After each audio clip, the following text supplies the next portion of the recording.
Queridas irmãs, queridos irmãos, a paz do Divino Mestre, Senhor de todos nós, nos fortaleça, nos abençoe nesta noite bendita em que nos permite nos reunirmos em nome de Jesus para mais aprendermos em benefício de nós mesmos, não é? E a gente vai começar o nosso trabalho com a leitura do livro Pão Nosso, na lição 92, intitulada Deus não desampara. E dei-lhe tempo para que se arrependesse da sua prostituição, e não se arrependeu. Isso está registrado em Apocalipse, no capítulo 2, versículo 21. Se o Apocalipse está repleto de símbolos profundos, isso não impede venhamos a examinar as expressões compatíveis com o nosso entendimento, extraindo as lições suscetíveis de ampliar-nos o progresso espiritual. O versículo mencionado proporciona uma ideia da longanimidade do Altíssimo, na consideração das falhas e defecções dos filhos transgressores. Muita gente insiste pela rigidez e irrevogabilidade das determinações de origem divina.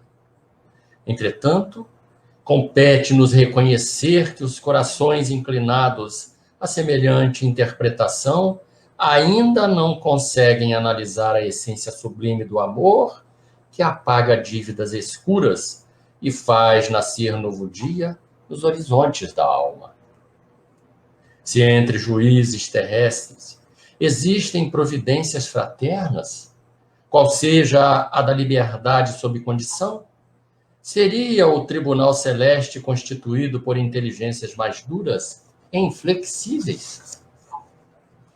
A casa do Pai é muito mais generosa que qualquer figuração de magnanimidade apresentada até agora no mundo pelo pensamento religioso.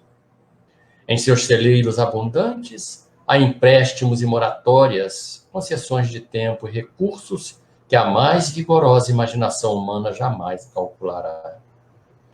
O Altíssimo fornece dádivas a todos e, na atualidade, é aconselhável medita o homem terreno nos recursos que lhes foram concedidos pelo céu para arrependimento, buscando renovar-se nos rumos do bem. Os prisioneiros da concepção de justiça implacável ignoram o poderoso auxílio do Todo-Poderoso, que se manifestam por mil modos diferentes. Contudo, os que procuram a própria iluminação pelo amor universal sabem que Deus dá sempre e que é necessário aprender a receber. Oremos, meus irmãos, unindo os nossos pensamentos, sentimentos, vontade, em agradecimento à presença de Jesus, que entre nós se encontra, já que ele nos disse que onde houvesse dois ou mais reunidos em nome dele, ali ele estaria. Mesmo de modo virtual, estamos aqui reunidos em nome do Divino Senhor, nosso mestre e amigo incondicional. E nós pedimos a Jesus a misericórdia bendita sobre todos nós, sobre esta terra bendita, esse planeta que nos abriga, seja envolvido pelo halo divino do Senhor. Obrigado, Jesus, por cuidar de nós, por estar conosco há bilhões e bilhões e bilhões de anos, amparando-nos, auxiliando-nos a caminhada evolutiva. Que essa misericórdia, que são as bênçãos do seu coração divino, caia e recaia sobre todos nós. Onde houver dor, sofrimento, desespero, angústia, impaciência, a sua mensagem possa chegar, acalentando os corações que nesse momento sofrem com essa pandemia.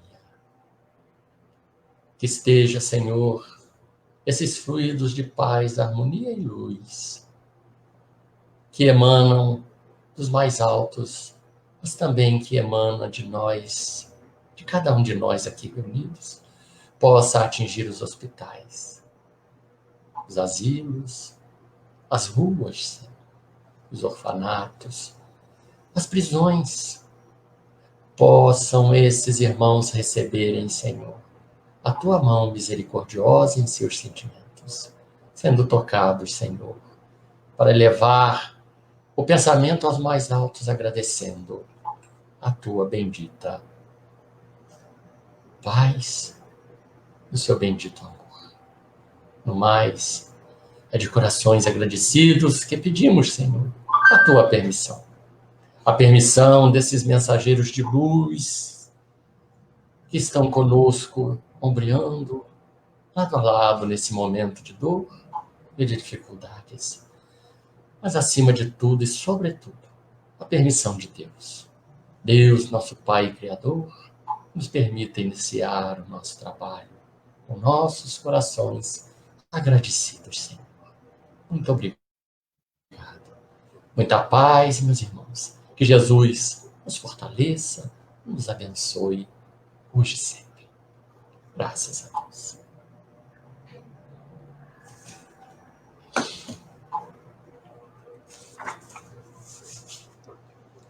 Meus irmãos, já não nos cabe mais enxergar a justiça divina como outrora, como os tempos passados.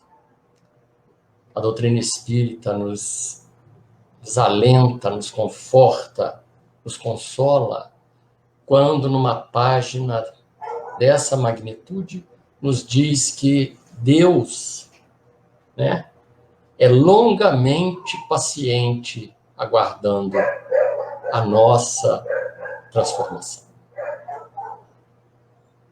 Emmanuel nos chama a atenção na nossa tarefa, que é a luta pela transformação, pela nossa mudança íntima, que é o trabalho que nos pertence. E Deus sabe que nós vamos nos transformar um dia e aguarda com paciência. Jesus nos aguarda com paciência. O Altíssimo fornece dádivas a todos, né? E Emmanuel encerra dizendo: os prisioneiros da concepção de justiça implacável ignoram os poderosos auxílios do Todo-Poderoso, que se manifestam por 1000 modos diferentes. Então, a misericórdia de Deus, o amparo, o socorro, que vem até nós de diversas maneiras, modos 1000, a nos convidar para lutarmos. Não desanimar e não perder a esperança. Embora todas as nossas deficiências, Jesus confia em nós e sabe que nós vamos alcançar uma mudança íntima, porque todos nós estamos fadados à evolução e a alcançar o posto mais alto da espiritualidade, que é sermos espíritos puros. Nós vamos chegar lá. Então, que a gente possa ter essa confiança e não desanimar e trabalhar incansavelmente por nós mesmos, né? Então, esse é o convite que Emmanuel nos faz nessa noite, né? Para que a gente se fortaleça, para que a gente, né, abra o peito em coragem para vencer a nós mesmos. Então, que Jesus nos abençoe, nos fortaleça, abençoe a nossa irmã Andréia, né? A gente pede a espiritualidade que intua, que ampare. Na palavra da noite, que eu deixo ela com vocês, né, e volto no final, então. Tá bom, Andréia? Boa palestra. Inácia, é até às 9? Eu vou até às 9, 9 horas, tá? Tá bom. Boa noite a todos. Feliz por estarmos mais uma vez aqui, nesse estudo da noite, não somente para os nossos amigos do Centro Espírita Alvorecer, mas tenho certeza para todos aqueles que, como nós, buscamos estudar, permanecermos unidos estudando, esclarecendo a nossa mente, sintonizando com a espiritualidade amiga, porque embora sejamos distantes fisicamente, psicamente, podemos, se quisermos, se assim trabalharmos por onde, estarmos unidos, todos, junto a essa espiritualidade de luz, de bondade, junto aos benfeitores espirituais de nossas casas espíritas, aos benfeitores espirituais que continuam trabalhando, fazendo um trabalho árduo nesse momento de grande aflição da Terra, mas necessário para o nosso crescimento. Então, estou feliz aqui, hoje eu estou substituindo o Luiz, que está com uma faringite. Fiquei muito feliz de poder fazer o estudo da noite. O tema que nos foi apresentado é um tema bem desafiador, que é um tema com base no livro Céu e Inferno. O Céu e Inferno é a quarta obra da codificação, né, dos 5 livros codificados por Allan Kardec. Então, a gente tem o Livro dos Espíritos, depois o Livro dos Médiuns, o Evangelho segundo o Espiritismo. Então, o quarto livro, publicado em 1865, é o Céu e Inferno. E o tema da noite de hoje, ele está dentro dessa obra, já falar um pouquinho sobre ela. O tema é A Doutrina das Penas Eternas fez sua época. O livro Céu e Inferno, logo na abertura dele, ele vem dizendo, Kardec coloca aqui, que livro é esse, né? Ele coloca assim, o Céu e o Inferno, ou a Justiça Divina segundo o Espiritismo. Foi muito, não sei se foi coincidência, se o Inácio escolheu, mas a página que hoje foi lida na abertura já é um prefácio, né? Já é um encaminhamento, já faz uma ideia do que nós vamos estar falando aqui. Porque o que nós vamos estar falando aqui é sobre justiça divina, né? Existem penas eternas ou não? Por que Kardec afirma que a justiça, que a doutrina das penas eternas fez seu tempo, né? No passado. Então, a obra O Céu e o Inferno, ela, aqui na frente, na primeira página, Kardec escreve assim, exame comparado das doutrinas sobre a passagem da vida corporal à vida espiritual, sobre as penalidades e recompensas futuras, sobre anjos e demônios, sobre as penas, etc., seguido de numerosos exemplos acerca da situação real da alma durante e depois da morte. Então, o livro Céu e Inferno, ele tem 2 partes. A primeira delas vai falar da doutrina, né?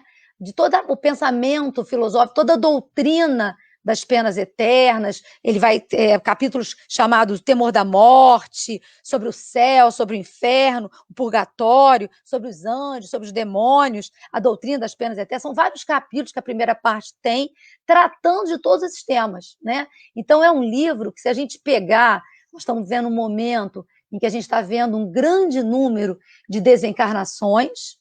A morte faz parte da nossa vida, né?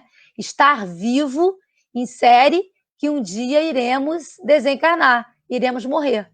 E esse processo de morte, de desencarnação, é um processo que já vivenciamos em múltiplas vidas pregressas nossas. É um processo que vamos vivenciar em outras vidas que tenhamos, outras encarnações que tenhamos a vivenciar, porque a desencarnação, a morte, é um momento, né, uma passagem, uma etapa do nosso processo de crescimento como espírito rumo à perfeição. Né? Então, nesse livro, nessa primeira parte, Allan Kardec vai falar sobre o temor da morte, o medo de morrer. Né? Junto com ele, o medo de perder, né? de que morram pessoas que a gente ama. É profundamente do nosso dia a dia, tá? Hoje em voga, né? Alguém desencarnou lá, nem que seja por outro motivo, que não seja a Covid, né, 19, mas também por outros motivos, está muito, muito latente na nossa mente, e essa obra vai falar sobre isso. E nesse capítulo, e na segunda parte, então, falando ainda da obra, o Kardec vai trazer os exemplos. São, então, as mensagens de diversos tipos de espíritos, né? São mensagens de espíritos felizes, de espíritos sofredores, de suicidas, de espíritos em condição mediana, de criminosos, de espíritos endurecidos, de espíritos terrestres. Então, várias mensagens Kardec reuniu, selecionou de acordo com o tipo de espírito que está falando ali, E nós vamos ter a oportunidade, na segunda parte, de ler, né, diversos depoimentos de espíritos que desencarnaram e vieram contar como foi o durante e o depois dessa morte, como eles se sentiram vivos, né? E os depoimentos de tudo aquilo, muitas vezes arrependidos, de tudo aquilo que fizeram das suas vidas enquanto estavam encarnados na Terra. Nós vamos, então, o nosso tema está dentro da primeira parte, que é sobre a doutrina no Céu e Inferno, sobre a doutrina, no capítulo 6, que vai falar sobre a doutrina das penas eternas. Esse capítulo ele tem alguns itens, eu vou falar um pouquinho sobre cada item. O item que foi escolhido como tema é o penúltimo item, mas eu vou falar um pouquinho sobre as penas eternas. A origem, Kardec, nesse capítulo Doutrina das Penas Eternas, ele diz qual é a origem das penas eternas. E ele vem trazendo toda uma colocação, dizendo para nós que desde o momento que o homem ele começou a entender a existência de um Deus único, né? Pelos primeiros profetas que trouxeram essa ideia para um povo que não era todo o povo que acreditava da unicidade, né, de um Deus único, da existência de um único Deus, de um único Criador. Desde o momento que esses profetas trouxeram essa ideia, e muitos espíritos foram encarnando e concebendo a ideia de um Deus justo, concebendo toda essa nova ideia, porque até então existiam vários deuses nas civilizações que antecederam a ideia monoteísta. Desde o início, os profetas trouxeram sempre um Deus que era o Deus que castigava, o Deus que punia, né? Havia necessidade para aquele povo ainda não desenvolvido intelectualmente e moralmente, de que existisse um Deus punitivo, né? Um Deus que fizesse com que eles tivessem medo, com que eles temessem, para que mudassem de comportamento, de temperamento, de atitude, para que então não fossem punidos por esse Criador. E para que também fossem reconhecidos e recompensados por esse mesmo Criador. Então, Kardec, nesse primeiro momento desse capítulo, ele vai falar da origem de por que nós, né? Por que a primeira ideia dessas penas eternas, né? O sujeito estava, se tivesse cometido muitos erros, tivesse cometido muitos pecados, ele estava condenado a uma pena eterna, que era então chamado de um inferno. O inferno era visto até o inferno material, né? Era a ideia de um inferno que o indivíduo, quando morresse, estaria circunscrito a um inferno, né? E aí havia aquela ideia toda folclórica de como seria esse inferno, um inferno que haveria sofrimento, dor, privação eterna. Então, para aqueles que cometessem os pecados, iria para esse inferno eterno, uma pena eterna. E também haveria, em contrapartida, uma compensação, uma recompensa para aqueles que fossem justos e bons, para aqueles que cumprissem a vontade de Deus, que seguissem, né, a vontade do Pai, do Criador, e depois essa vontade estava restrita à primeira lei divina apresentada pelo profeta Moisés, que é o Decálogo, os 10 mandamentos. Aquele que cumprisse, então, a lei de Deus, estaria, então, recompensado a viver num céu.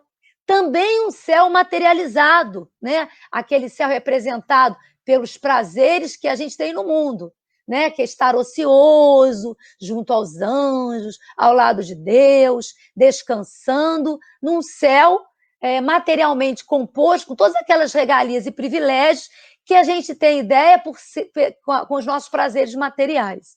Então, a gente vai ver nessa origem dessas penas eternas, essa recompensa eterna, uma coisa muito colocada para o indivíduo não intelectualmente desenvolvido, o indivíduo que ainda não conhecia as ideias morais.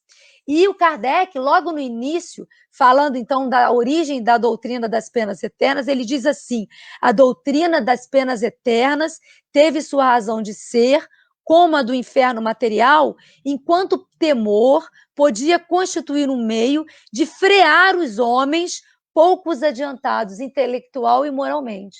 Então, a punição, o Deus que punia, o Deus que castigava, seria o freio proposto por essa por esses profetas, por essa ideia, por esses que traziam a ideia de um Deus justo, de um Deus ainda, né, punitivo, para que freasse o ímpeto do homem, intelectualmente e moralmente não evoluído, a cometer o mal. Se ele não cometesse o mal, ele não seria punido com o inferno circunscrito e eterno. Daí a origem das penas eternas e das recompensas eternas. E a gente vai ver, depois da vinda dos profetas, depois da vinda de Moisés, né, a gente vai ter o espírito mais puro que pisou sobre a terra, né? A gente vai ter a vinda do nosso mestre Jesus. É um espírito que, desde a época em que o nosso planeta foi criado, né, isso há bilhões de anos atrás, em que houve as primeiras manipulações, né, dos primeiros elementos que constituiriam esse novo planeta, Jesus já era um espírito puro, já tinha passado por todo um processo de progresso, de evolução intelectual e moral, já era, junto a uma pleia de espíritos, conta-nos Emmanuel isso, que Jesus, então, trabalhou nesse início dessa criação desse planeta. É esse espírito que vem, então, depois da sucessiva vinda de vários profetas, à Terra, esse espírito vem à Terra, pessoalmente, nos falar, né, e a gente vai dizer aqui que Kardec coloca na Gênese, quando ele vai falar do caráter da revelação espírita, ele vai falar que a vinda de Jesus tem 3 pilares bem definidos.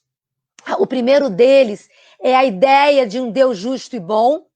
O segundo é falar da vida para o futuro, apresentar o reino de Deus. E o terceiro e mais importante deles, que é trazer e vivenciar a lei de amor, falando de perdão, de caridade, indulgência, de paciência, de compaixão, né? De aquele olhar sobre todos, que todos somos irmãos, filhos do mesmo Pai.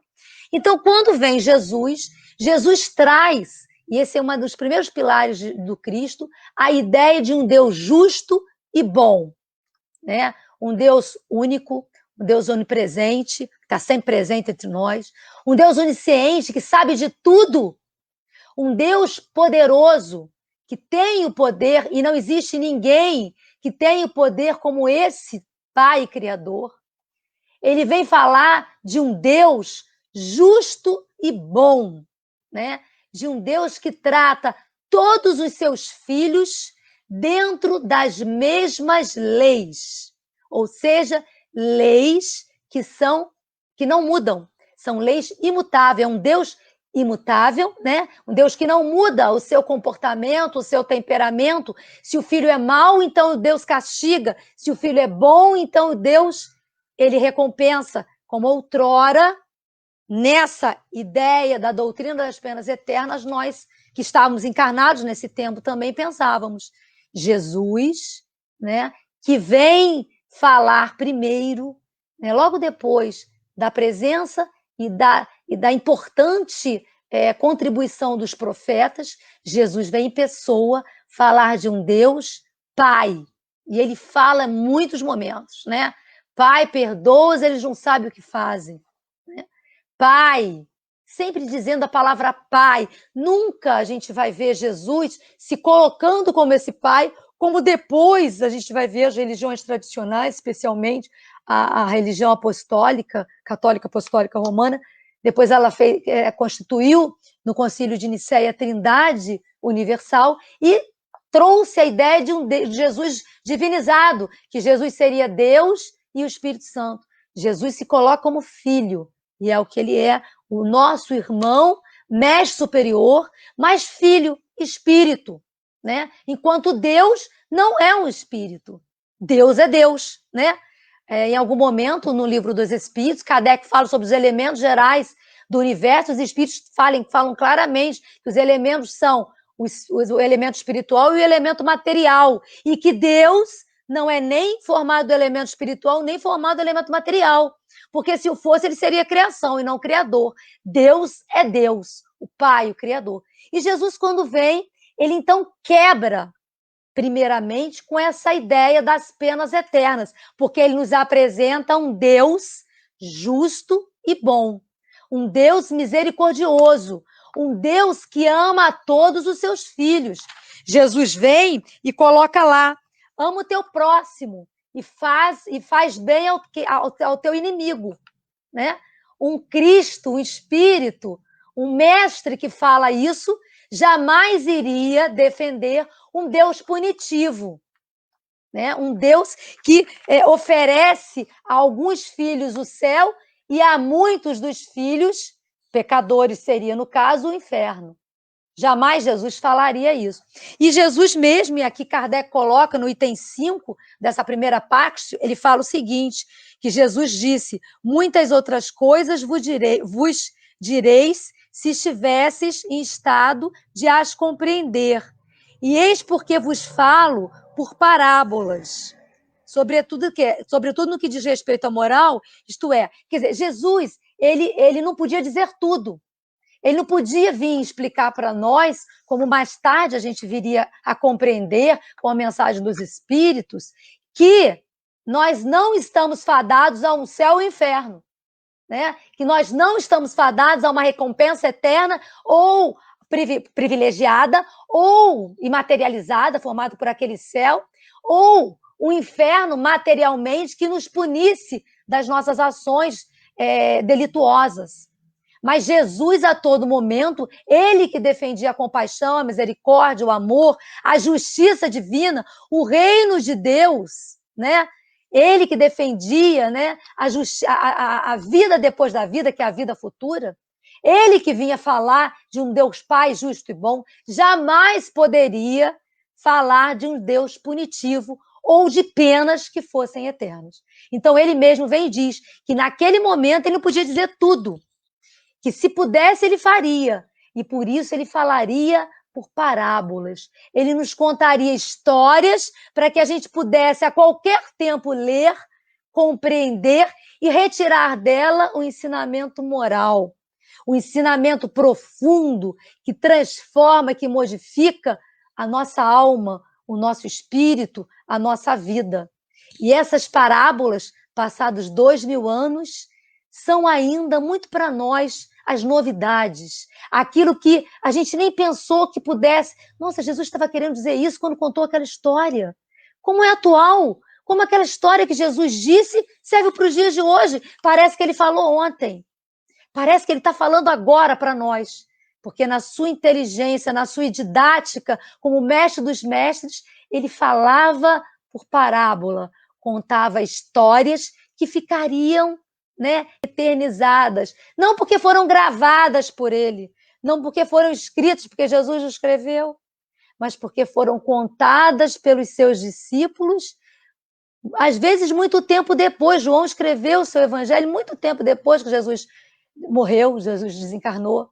Lucas não esteve com ele, mas fez um projeto de pesquisa, entrevistou Maria, João e outros que estiveram com Cristo, escreveu um evangelho historiado, e que nos traz as mensagens, as histórias, as parábolas, que são atualíssimas, porque perdão, misericórdia, compaixão, paz, amor, caridade, são atuais.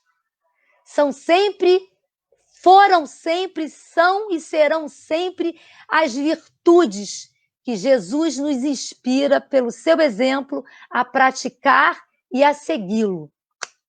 Então, esse mestre dividiu a história da humanidade ocidental, mas ele dividiu a história do nosso planeta Terra em antes e depois dele. Porque até falando de penas eternas, nós vamos falar que ele veio trazendo a ideia da justiça divina, da justiça de Deus, que ama a todos igualmente, que é pai de todos os filhos e que jamais abandonaria nenhum dos seus filhos ao inferno ou uma pena eterna. Nesse pedaço, a gente escolheu aqui para contar uma das parábolas de Jesus. Essa parábola está em Lucas, no seu capítulo 15, versículos 1 a 7. Todos os publicanos e pecadores estavam se reunindo para ouvi-lo. Mas os fariseus, quem eram os fariseus? Os religiosos da época. E os mestres da lei o criticavam, sempre.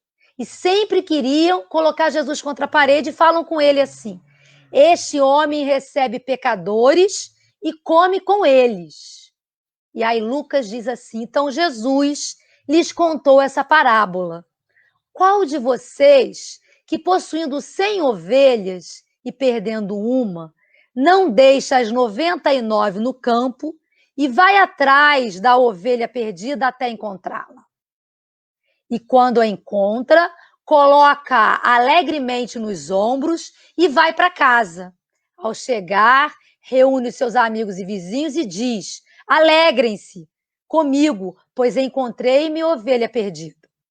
Eu lhes digo que, da mesma forma, haverá mais alegria no céu por um pecador que se arrepende do que por 99 justos que não precisam arrepender-se.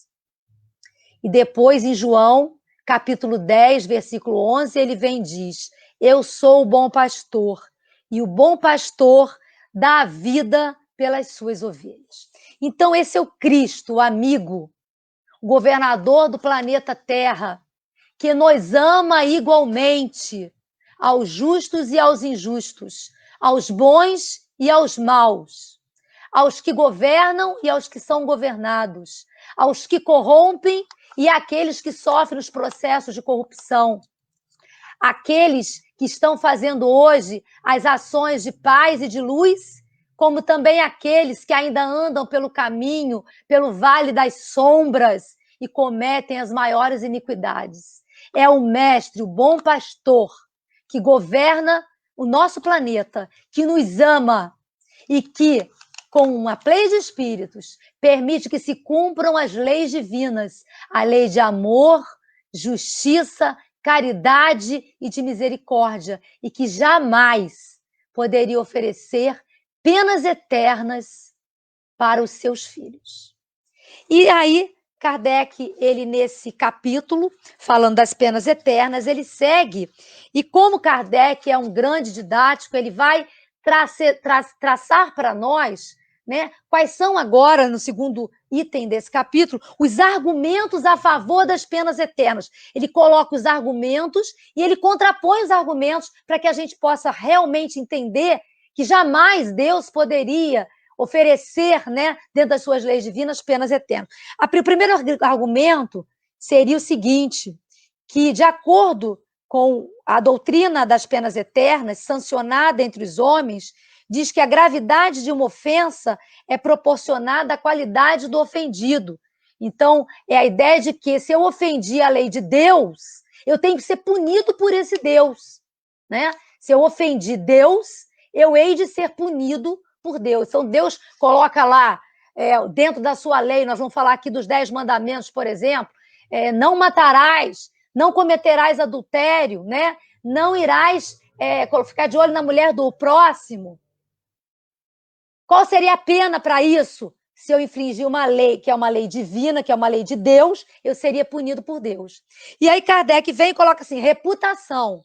Aliás, refutação. Como a gente refuta isso? E é como nós colocamos. Ele vem e fala que Deus é justo, que Deus é bom, que Ele é eterno, que Ele é imutável, que Ele é imaterial, que Ele é onipresente, que Ele é o Todo-Poderoso, soberanamente justo e bom, e que esse Deus jamais poderia tratar desigualmente seus filhos. Kardec chega a afirmar o seguinte aqui, mais à frente, ainda falando, ou Deus é perfeito e não apenas eternas, ou apenas eternas e Deus não é perfeito.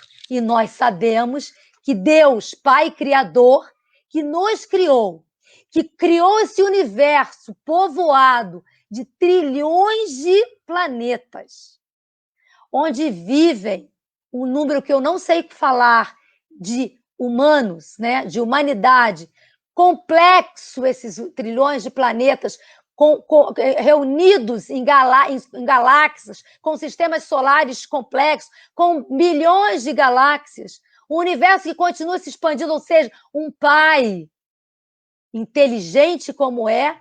Então, Kardec vem e diz assim, ou as penas eternas existem e Deus não é perfeito, ou Deus é perfeito e não existe penas eternas.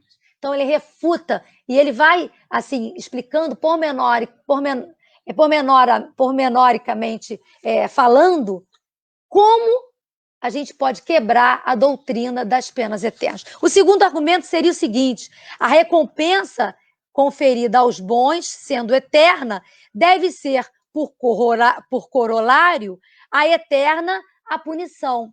Então, ele diz o seguinte, se Deus, né, recompensa, e Jesus fala, né, bem-aventurados os que sofrem, porque serão consolados. Bem-aventurados, porque herdarão a terra, né? Bem-aventurados. Então, se Jesus vai colocando isso e dando recompensa, Jesus de fato fala isso, então, se Deus oferece essas recompensas para aqueles que estão sofrendo, que estão fazendo a vontade de Deus, então seria a mesma coisa a punição.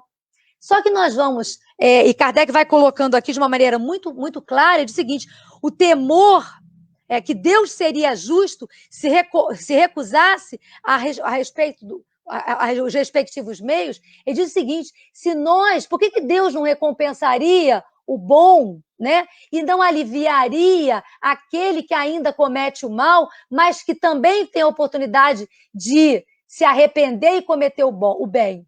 Ele dá um exemplo, por exemplo, o indivíduo tem 20 anos, e quando ele tinha 20 anos, ele só fazia coisas erradas, né? Ele estava usando drogas, ele estava no caminho do mal, ele não respeitava o pai e mãe, e com o tempo ele foi adquirindo maturidade, e lá pelos 40 anos ele forma uma família, e ele se muda, ele se modifica, e ele começa então a praticar o bem, e ele, daquilo tudo de mal que ele fez, ele começa a fazer o bem, né? E ele então, ele vai até ele ficar velhinho, ele se torna uma pessoa muito boa. Então, tecnicamente, pela justiça, pela doutrina das penas eternas e da recompensa eterna, então esse homem teve tempo numa vida só de ser uma pessoa boa e ter direito a ficar recompensado no céu. E aí diz o seguinte, e aquele indivíduo que aos 20 anos era mau, ele também não cumpria as leis de Deus, e ele morre, ele não chega aos 40, ele morre aos 30. Então ele estaria condenado ao inferno eterno. Deus, então, seria injusto, porque deu a um uma vida inteira para se modificar e só deu a outro 30 anos e ele não teve tempo de se modificar e ter direito, então, à recompensa eterna. Então, é mais uma refutação à doutrina das penas eternas. E aí, Kardec bota mais um argumento. O temor das penas eternas é um freio.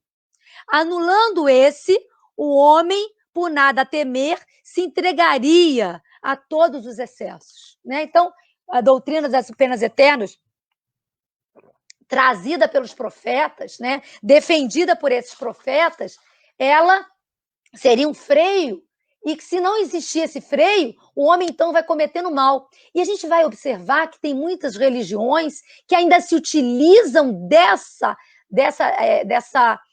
fala, né? Dessa defesa das penas eternas para criar temor. Se você não fizer a vontade de Deus, você vai, então, estar sendo suscetível ao inferno, a estar recebendo as penas eternas. E Kardec refuta essa ideia dizendo o seguinte, que se numa vida nós podemos sair, né, de uma juventude cheia de defeitos, revoltada e com muitas iniquidades, e chegar a uma maturidade com menos erros, né? E ainda cometendo atos bons, né? Se nós podemos, numa vida, fazer isso, como seria, então, como vai ser, então, ao longo dessa vida espiritual que nós possuímos? E ele diz que os profetas que se utilizavam desses termos, desse temor, estavam diante de um povo que ainda precisava desse freio. E que nós andamos muito. Nós depois desenvolvemos a nossa intelectualidade, a nossa moralidade, né? Se antes exterminávamos desproporcionalmente com o mal aqueles que nos feriam, Hoje, nós temos leis que impedem a gente fazer o que a gente quer. Se alguém ferir o meu filho, eu não tenho direito de ferir o filho do outro, porque você é penado por uma lei material. Uma nação que comete, né, que está envolvida numa guerra dentro dela, que não se utiliza, né, dos direitos humanos, que não vê os direitos humanos, sofre sanções de outras nações, porque a lei, né, da Organização Mundial, da ONU, né, da Organização Mundial, ela vai prever que essas nações não ofereçam sanções a esse governo que não defende os direitos humanos do seu povo. Então, nós temos hoje leis materiais que freiam o homem de cometer qualquer tipo, embora o homem cometa, porque nós temos o nosso livre-arbítrio. Sofre sanções aqui na Terra e vai sofrer as sanções que a lei, né, divina vai oferecer a ele dentro do seu progresso. E aí, passando desse momento, Kardec, então, vai falar do terceiro item do capítulo das leis, da doutrina das leis eternas, da impossibilidade material das penas eternas. E aí Kardec vai refutar totalmente essa ideia da doutrina das penas eternas. Ele faz uma pergunta que é o seguinte: ora, a alma progride ou não? Se nós acreditamos na lei do progresso, se nós acreditamos que existe uma lei que permite que nós possamos encarnar em diversas vidas e vamos chegar do ser, sair do ser ignorante, né, puro, que tem na sua consciência a lei divina, mas que ainda comete o mal, ao ser puro, ao ser perfeito, tal qual Jesus nos é o exemplo. Se nós confiamos nesse progresso do Espírito, jamais nós vamos acreditar numa lei, numa doutrina de penas eternas, né? É impossível que nós, em uma única vida, possamos evoluir, saindo do ser ignorante e chegando ao ser perfeito, ao ser que cumpre a lei de Deus. Eu ouso dizer que, se nós olhássemos o mundo hoje, a maior parte de nós, se existisse realmente as penas eternas, estaríamos fadados ao inferno ou, no mínimo, a um purgatório, que é um inferno melhorzinho, segundo aquela ideia da doutrina tradicional que nos fala em uma vida única. Nós espíritas, que acreditamos, que confiamos, que temos a certeza da imortalidade da alma, que reconhecemos na reencarnação um processo da justiça divina, na qual nós vamos habitar vários corpos, o mesmo espírito, oferecendo a nós oportunidades, expiações e provas para que possamos resgatar um passado de erros, nos eximindo com a lei que nós infligimos e avançarmos, né, diariamente, por vida a vida, nesse processo de encarnação a encarnação, para atingirmos a perfeição moral, destino de todos nós. Porque a lei de progresso não é somente para os bonzinhos que estão habitando a Terra hoje. Não é para os espíritos que estão desencarnando hoje, estão indo para o nosso lar e para os hospitais afins. É para todos os espíritos que habitam o nosso universo. Todos os espíritos estão submetidos à mesma lei divina, que nos oferece, pela misericórdia, justiça e bondade desse Deus Pai Criador, a oportunidade de progredirmos, de avançarmos, vida a vida, recuperando o que nós hoje não conseguimos recuperar e que fizemos no passado de erros. Avançando através das provas, através das dificuldades, das dores físicas, das dores morais, das dores emocionais, das dores psíquicas, das dores privacionais que nós estamos passando agora, para que avancemos, transformando o nosso íntimo, transformando o nosso ser, para agirmos com mais bondade, com mais indulgência, com mais misericórdia, dentro dessa lei de amor que Jesus nos exemplificou, para chegarmos, para cumprirmos paulatinamente, porque a lei não dá saltos, né? A nosso crescimento, a nossa evolução salta devagar e sempre, mas sempre progredindo para o progresso nosso enquanto espírito, desse planeta Terra e dos irmãos que aqui habitam, que estão encarnados e desencarnados, envolvendo o nosso planeta. E aí, na escolha do nosso tema, o penúltimo item, que fala a doutrina das penas eternas fez sua época. E Kardec abre dizendo: a crença na eternidade das penas prevaleceu salutarmente enquanto os homens não tiveram ao seu alcance a compreensão do poder moral. E aí, quando a gente lê, né, esse pedaço, e à frente ele diz assim: se durante certo período da humanidade o dogma da eternidade das penas se manteve inofensivo e benéfico mesmo, chegou o momento de tornar-se perigoso. Nesse item, Kardec nos faz um alerta. Ele nos diz, por que ele diz que essa ideia das penas eternas pode se tornar, né, uma ideia perigosa, se antes ela era inofensiva e benéfica, porque o homem, temendo as penas eternas, ele procurava fazer o melhor, cumprir a vontade de Deus, para ele se melhorar nessa vida, para não ir para tal, aquele lugar, e ter a recompensa de um céu, né? Se hoje a gente aceitar essa ideia, a gente entender essa ideia das penas eternas, ela se torna perigosa. E Kardec, ele faz uma denúncia, ele faz um alerta. Ele diz que muitas vezes as religiões vão se utilizar das penas eternas para vender a solução que seria através do cumprimento desse ou daquele dogma. E nós vimos isso na história da nossa Terra, da nossa humanidade. Nós vimos em séculos atrás, né? Nós estávamos lá vestindo outra roupagem religiosa, vendendo indulgências para que os nossos irmãos ganhassem a vida eterna no céu, para que tirassem do purgatório, do inferno, os seus parentes que haviam falecido.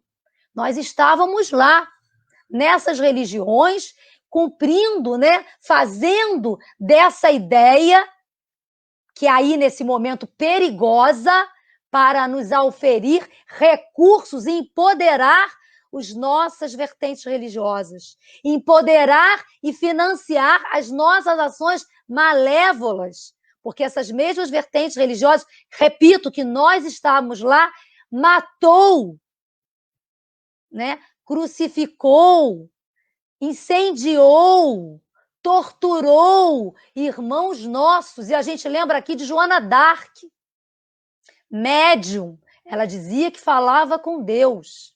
Nós lembramos aqui de Galileu, que falava da nossa terra redonda. Espíritos e muitos outros anônimos que sofreram porque defenderam ideias que eram contrárias a essas ideias vendidas pelas religiões tradicionais, né? Que traziam a doutrina das penas eternas para que esse povo que nem lia ainda a Bíblia, eles nem conheciam as escrituras, o evangelho, na sua língua. Eles eram obrigados a repetir na língua, né, no latim, em outras línguas, apenas para repetir. Eles eram obrigados a fazer orações que não estavam na mente nem no coração, estavam só na boca e que não tinham efeito nenhum. E hoje nós vamos ver ainda ideias religiosas, vertentes religiosas, muitas vezes, e nós temos que fazer uma pergunta a nós: será que nós estamos vendendo ainda, né, essa ideia? Se o fulano não cumprir essa ou aquela norma dentro do centro espírita, ele vai para o umbral, ele não vai ser recebido lá no plano espiritual, lá naquela região, lá com aqueles amigos espirituais, não. Sabe, estão vendendo essa ideia e a gente trocou o nome inferno por umbral? Então, é para a gente pensar. A doutrina das penas eternas, ela confronta um Deus justo e bom.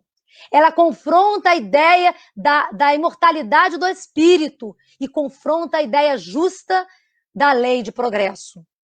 A ideia das penas eternas é perigosa, porque ela pode visar oferir recursos, e a gente vai ver isso nos dias atuais, para que se empodere aqueles que estão representando aquela ideia religiosa equivocada, vendendo aquele irmão que muitas vezes, de coração aberto, quer seguir aquilo que Jesus propõe, de amar a seu próximo, de perdoar, numa transformação íntima, ele vai e oferece o recurso, temendo a Deus e não buscando compreender Deus, temendo a punição e não só para modificar-se. Mas nós sabemos que quando aquele coração bom, mesmo temente, mesmo mudando por temer a Deus, já se modifica, ele já dá um passo.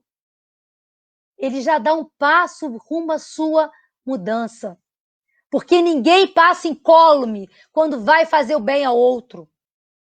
Quando a gente busca o caminho do bem, mesmo que a gente ainda vise ganhar uns pontinhos lá no céu, e às vezes espírita a gente fala assim, eu vou lá para eu ganhar um bônus hora. Mesmo que a gente ainda vise essa recompensa, a gente já vai entrar em contato com o bem. E quando a gente entra em contato com o bem, a gente entende o que fazia a Madre Teresa de Calcutá, por exemplo, quando limpava as feridas fétidas dos irmãos que ela encontrava nas ruas de Calcutá. Porque o bem faz bem para quem faz o bem. Ninguém sai incólume, ninguém não deixa de se modificar. A gente se muda quando a gente vê a dor do outro. Quando a gente descobre que o outro está sofrendo, quando a gente vai lá e vê, a gente olha para a nossa vida e fala, puxa, eu vou só falar obrigado a partir de hoje, porque eu não estou sofrendo um milésimo daquilo que aquele meu irmão está sofrendo. Ninguém sai incólume quando começa a descobrir o benefício da paz que a prece traz. E se eu começo fazendo a prece repetida, eu ensino ao meu filho e ele vai fazer a oração que Jesus nos ensinou. E ele, no início, ele não pensa, mas ele vai aprender a falar Pai nosso que estás no céu, pensando em Deus. E quando a gente começa a entender a prece como esse processo de intercessão, de relacionamento entre eu e Deus, entre eu e os espíritos benditos e amigos que nos socorrem na nossa casa, que vem ao culto do Evangelho no lar, que nos socorre quando nós oramos e pedimos pela ajuda por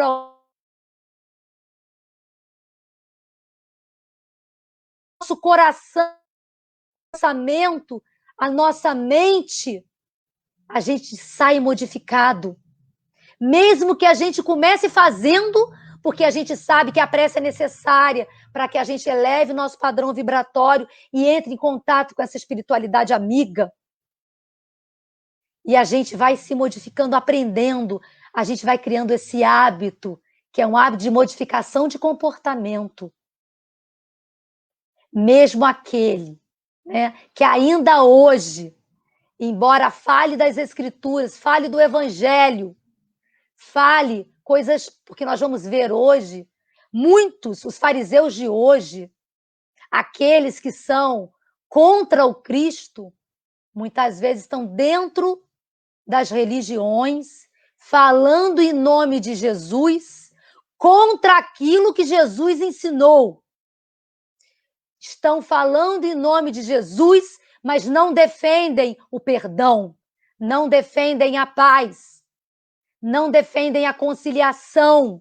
Esqueceram de amar os vossos inimigos, de amar ao próximo, e o próximo é qualquer um. Não é aquele apenas que faz o que eu quero, que faz o que eu gosto, que está do meu lado, que está pensando como eu penso, mas o próximo é aquele que está na minha vida, naquele momento, e é a minha oportunidade de fazer e de amar, de começar a amar. Então, a gente vai ver nesse pedacinho aqui da doutrina das penas eternas, fez a sua época, diz Kardec nesse item, porque não é mais hora de pensarmos em penas eternas. Jamais um Deus justo e bom nos condenaria. Jamais um Deus justo e bom nos puniria. Às vezes a gente fala assim com a criança, não faz isso porque Deus fica triste com você. A gente fala assim, né? Porque nós somos criança e a gente fala assim com a criança pequena. Deus vai ficar triste, Jesus está vendo, ele vai ficar triste. De verdade, Deus é nosso Pai. Deus não se entristece conosco porque ele não gera esse sentimento. Nem Jesus. Ele compreende ainda que é o máximo que a gente pode e sempre nos oferece oportunidade para que a gente possa crescer e melhorar quando a gente assim quer. Mas ele espera o nosso tempo. No livro Boa Nova, no capítulo Joana de Cusa, tem uma hora que Joana pergunta por que Deus, né, não devora com raio os maus da terra? E aí Jesus responde, porque ele não viola as consciências, ele transforma as consciências. Esse é o Deus que nos dá o livre-arbítrio para que a gente escolha. A gente escolhe o mal e vai ter que pagar, né? Vai ter que expiar as provas necessárias para que nós possamos nos reabilitar com a lei divina. Serão provas fáceis? Não. Serão provas duras. Ah, mas Deus não poderia nos perdoar? Jesus não disse para a gente perdoar? Deus perdoa, né? O Cristo também nos perdoa, mas isso não significa que ele nos remide da nossa culpa, da nossa responsabilidade. O perdão não é remissão. Nós somos responsáveis pelas nossas atitudes e pela lei de progresso. Nós vamos vivenciar as situações que nós tivemos que vivenciar para nos eximirmos com a lei. Vamos vivenciar as necessidades que precisamos através das nossas provas para que possamos alçar nossos novos voos e crescermos espiritualmente, desenvolvendo as nossas virtudes. E se hoje ainda somos egoístas, precisamos exercitar diariamente com o nosso próximo, que nem sempre é aquele que pensa igual a gente, que nem sempre está do nosso lado, que nem sempre é aquele que a gente gosta, que nem sempre faz a nossa vontade. É com ele que eu vou exercer, se sou ainda um ser egoísta, a possibilidade, né, de ser aquele ser caridoso. Se eu sou ainda aquele ser orgulhoso, cheio de vontade, né? Se sou ainda aquele ser. Acabou a luz o Inácio está falando aqui, desculpa eu tirar, que acabou a luz no bairro dele. Eu vou ter que fazer o encerramento às 9 horas. A gente já daqui a pouquinho vai fazer nosso encerramento. Estava só atendendo aqui, o Luiz está passando para mim essa informação. Então, mas a gente vai encerrando, já faltam 3 minutos, e dizendo, então, que hoje a gente já entende esse Deus justo e bom, que nos oferece a oportunidade, e não oferece só para nós que acreditamos nisso, oferece para todos. Aquele que matou a criança hoje, aquele que está lutando, né, e guerreando e trazendo a iniquidade a tantos, para todos nós, Deus vai sempre oferecer, através das suas leis, oportunidades para que aquele espírito possa refazer-se, renovar-se. É claro que nós vamos ter que passar pelo processo de arrependimento, para que haja a reparação do erro e aí sim o processo de evolução. É claro que nós vamos ter que sofrer os danos daquilo que nós causamos para que possamos entender que nós erramos.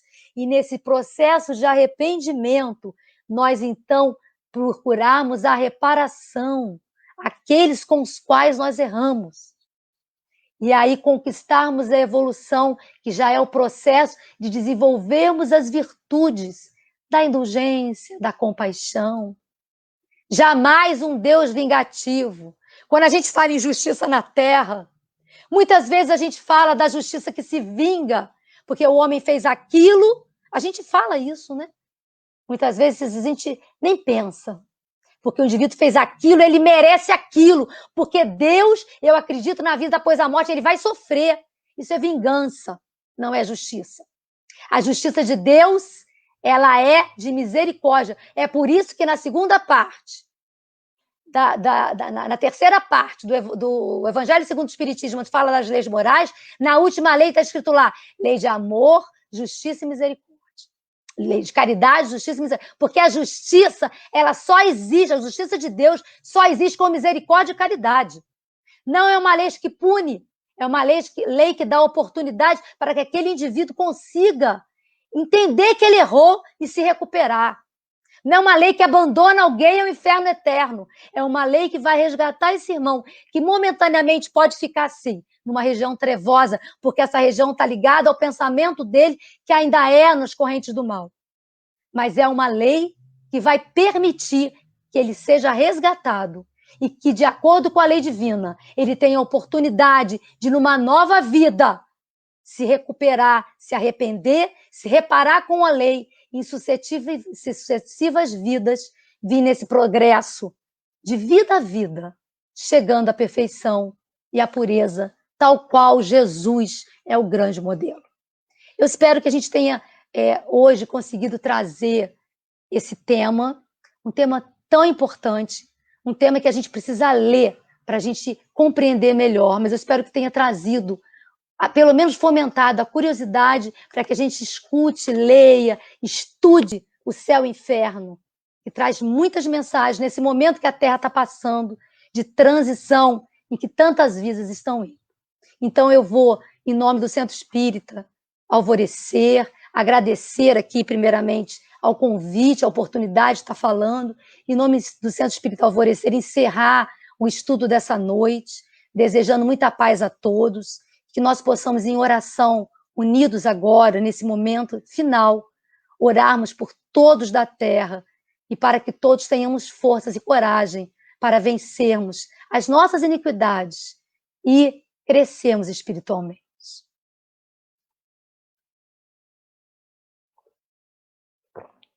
Jesus querido, amigo celeste, mestre das nossas vidas, médico das nossas almas, nós te agradecemos aqui, Senhor, mais uma vez, a oportunidade de estarmos estudando o teu evangelho de amor à luz dessa doutrina que tanto nos ensina, que tanto nos ilumina, que tanto nos consola.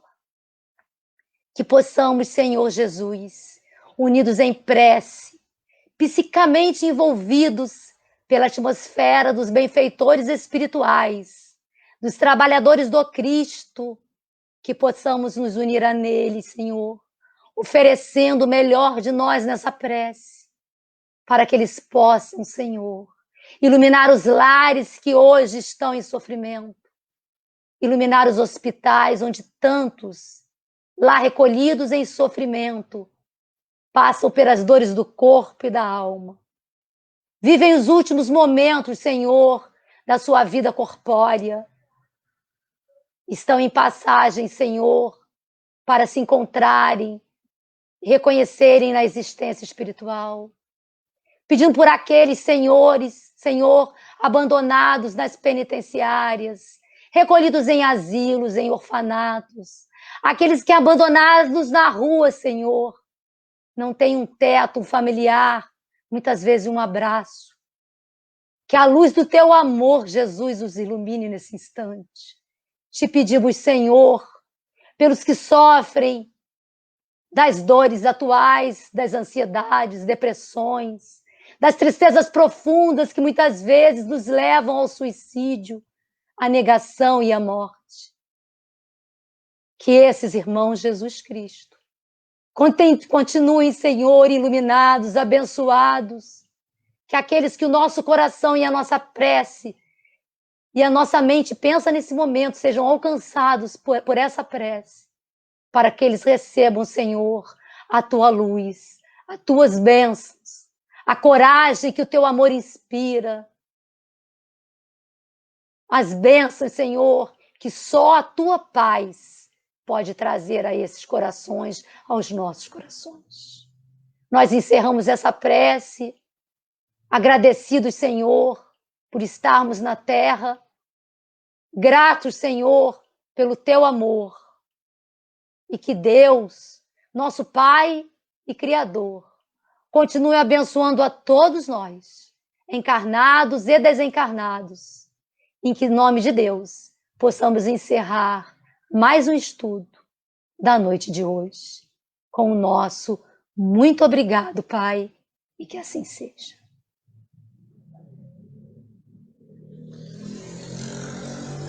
Nós então aqui encerramos, como a pedido do Inácio, porque lá faltou a luz, nós encerramos então o estudo da noite com o nosso agradecimento, desejando a todos um excelente final de noite, muita paz, e como diz a nossa Darcy querida, que à noite a gente possa se encontrar e continuar estudando e continuar nessa sintonia de amor.